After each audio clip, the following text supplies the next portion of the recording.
अस्सलाम वालेकुम दोस्तों, मैं हूं एस फारूक सागरी। आज मैं आपको एक और नई कहानी सुनाने जा रहा हूं।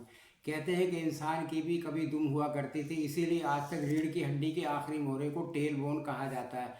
हर जानवर अपनी दुम से अलग अलग काम लेता है। ऐसा भी होता है कि जानवर अपनी दुम की हरकत से अपने जज्बात का इजहार करता है। जैसा कि कुत्ता जब अपनी दुम की को दोनों टांगों के दरमियान छुपा लेता है तो इसका मतलब होता है कि कुत्ते ने अपनी शिकस्त तस्लीम कर ली है।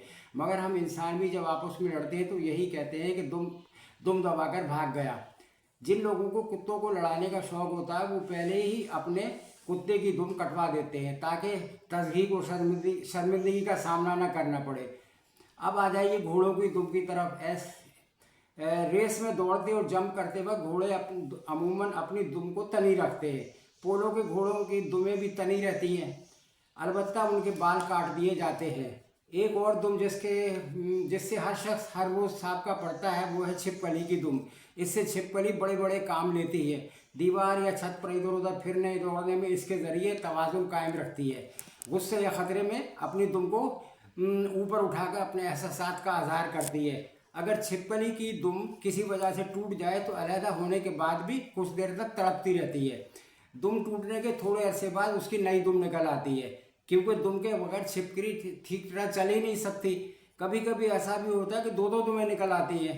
बाज़ लोग ख़ास तौर पर ख़वातीन छिपकलियों से बहुत ज़्यादा खौफज़दा रहती हैं। बाज़ जिन्नात भी छिपकली की सूरत में ज़ाहिर हो जाते हैं, अमूमन गुस्ल खानों में आते हैं। मैंने एक दफ़ा उन्हें मना कर दिया कि गुस्ल खाने में ना आया करो। मेरी बात मान ली और उनकी आमदोरफ्त बंद हो गई। जब ये गुस्से में होती हैं तो अपनी दुम को ऊपर उठाकर वापस दीवार पर मारती हैं। इसी तरह गिरगिट भी यही हरकत करता है। गाय, भैंस, घोड़े, गधे वगैरह अपनी दुमों से मक्खियों, कीड़ों और खून चूसने वाले परिंदों को भगाते हैं। दुमें उनकी ज़िंदगी का लाजमी हिस्सा है। ना जाने इंसान दुम के बगैर कैसे ज़िंदा है। ज़िंदा तो है मगर ये दरख्तों पर छलांगे नहीं लगा सकते। इसी तरह सांप भी दुम के बगैर बेकार है।